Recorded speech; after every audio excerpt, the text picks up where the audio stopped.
Welcome to a special Creately podcast marking World Mental Health Day 2025. I'm Emma Clark, and today I'm joined by Michael Adams, a trauma and community resilience researcher based in Seattle. Thanks, Emma. It's great to be here. Today, we're diving into how genograms, those detailed visual family maps, can reveal the invisible emotional impact that disasters leave behind. Exactly. When floods or conflicts strike, we usually track the physical damage, buildings, infrastructure, but the emotional aftershocks are harder to see. That's where disaster trauma mapping comes in. Let's explore how genograms are helping visualize the invisible. Okay, so when a disaster, like a big flood or maybe conflict, when it hits, we're pretty quick to track the physical stuff, right? The buildings, the infrastructure. Yeah, that's the immediate focus. hmm But what often gets missed, initially anyway, is the invisible toll. The trauma, the fear, the sort of ripples of stress through families and whole communities. Exactly. And that invisible psychological fallout, well, it really needs its own map. So today we're digging into something called disaster trauma mapping. Okay. And a key tool here is the genogram. Now, this isn't just your average family tree. Think of it more like a detailed schematic. A schematic, how so? It maps out emotional connections, conflicts, losses. It's used to actually track how psychological injury spreads after a major event. Right, so it's visualizing the unseen damage. What's really striking, I think, is how this kind of map can be a shortcut. A huge shortcut, yeah. Instead of just casting a wide net with support, you can see almost instantly who's really struggling and also where the strengths are, where people are coping well. Precisely. Take that flood example we looked at. A genogram could quickly show, say, a grandparent with really high anxiety versus maybe a teenager who's actually doing okay because they've got good friends, solid peer support. So you know exactly where to target help. Limited resources go where they're needed most, like right away. Exactly. Which brings us to the how. How do we actually build this map? It starts with a basic structure, sure, but the real insight comes from adding what we call trauma indicators. Trauma indicators, okay. So that the visual part becomes, well, analytical. It's the language of the map. So we've got the basic layout: squares for males, circles for females, the usual family tree stuff. How do we then, layer on the trauma information? It's not just writing trauma next to a name, is it? Oh, definitely not. It's much more specific. For example, a diagonal line cutting through a symbol. That means loss, a death. Okay. A dashed outline around someone might mean they've been displaced, had to relocate. Then you use colors, maybe icons, to show specific responses like severe anxiety, perhaps PTSD symptoms, or even social withdrawal. Got it. So visual codes for different impacts.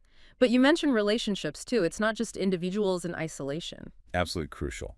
The map also shows the quality of the connections between people.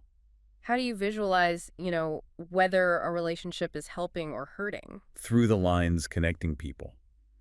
Solid lines usually mean supportive, strong relationships. Those are your points of resilience, really. Anchors. Yeah, anchors.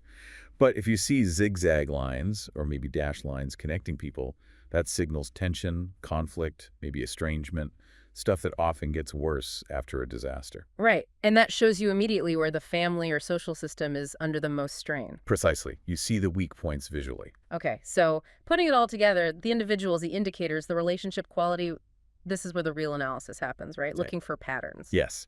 The snapshot is useful, but the power is in seeing the story over time. Yeah. Spotting those recurring issues or complex dynamics. And what's the biggest pattern that jumps out from these maps, typically? Well, often the most profound and maybe the toughest is generational trauma. Ah, okay. How trauma echoes down the years. Exactly. That source we read on civil conflict showed this so clearly. The genogram could trace it. A great-grandfather comes back from conflict with untreated PTSD. Mm-hmm.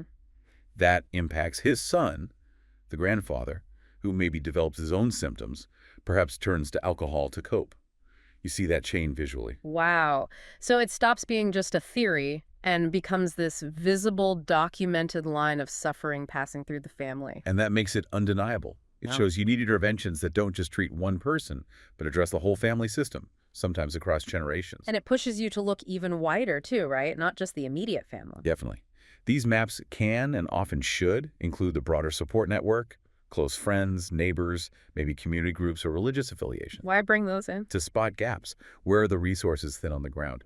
But also, where are the pockets of strong community resilience that maybe aren't immediately obvious? It gives you a fuller picture of the whole environment. So let's talk application. So what? How does this detailed mapping actually change things on the ground? It directly shapes policy and intervention.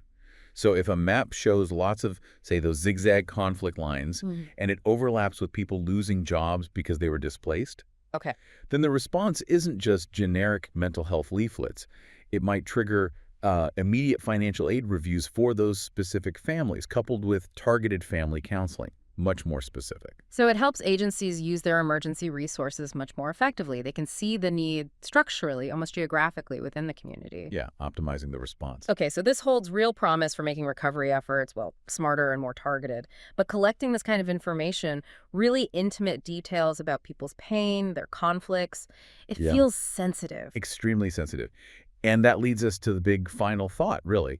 A challenge for anyone using this. Which- How do you balance that clear, urgent need for this kind of data that makes interventions better, that informs policy, with the absolute ethical necessity of getting informed consent, being culturally sensitive, and just interacting respectfully with people who are already deeply distressed? Right, that tension between the analytical goal and the human reality on the ground. Exactly. Finding that balance, doing it ethically and effectively, that's the ongoing challenge you need to think about.